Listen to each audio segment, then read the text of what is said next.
pourquoi on empêcherait des gens, quel que soit leur profil, de faire une activité sportive ou un loisir, pour peu que ce soit un peu encadré. Psychique, à condition que ce ne soit pas des troubles très invalidants, mais les activités sportives, elles sont tout à fait bénéfiques.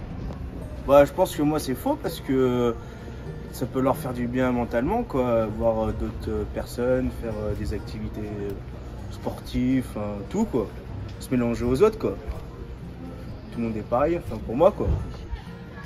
Bah, faux, on voit bien le handisport par exemple, ne serait-ce que sur quelque chose vraiment à grande échelle, énormément de propositions qui sont faites pour justement des publics en situation de handicap, que le handicap soit psychique ou moteur. Donc pour moi c'est absolument pas incompatible. Et puis dans le cadre de mon métier on accueille énormément, alors on est moins dans le sport, plus dans le ludique, mais en tout cas il y a des jeux sportifs aussi, je pense qu'ils peuvent être complètement adaptés. Je pense que les activités font du bien aux personnes quand on se sent pas bien dans sa peau. Je me sentais pas à l'aise en fait avec ça, mais après du coup je me suis dit que ça pouvait faire du bien au mental, ça pouvait me libérer en fait, penser à autre chose. Et c'est vrai qu'après j'ai repris une activité sportive à fond et ça m'a beaucoup libéré sur le corps, ça m'a remis un peu en santé. Je pense que les activités sportives peuvent être très bénéfiques pour la santé mentale. Comme moi je dis, un mental d'acier est un corps d'acier. Je pense que pour changer les idées, pour se renforcer mentalement, physiquement, le sport est une activité. Le handicap, on a passé outre ce qui se faisait il y a 50 ans. Hein. Donc on peut tout adapter dans le sport aux troubles psychiques et aux troubles mentaux.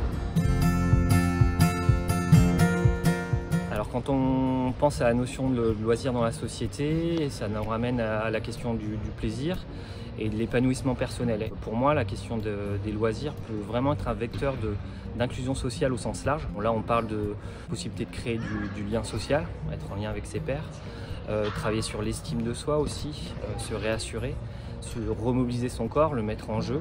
Les vertus des loisirs vont être décuplées pour des personnes qui ont des troubles psychiques. Je fais le lien avec l'association d'Alire qui justement a pour projet de lever l'ensemble des freins qui seront devant la personne pour qu'elle puisse accéder à une pratique de loisir et qu'elle puisse s'épanouir dans la durée.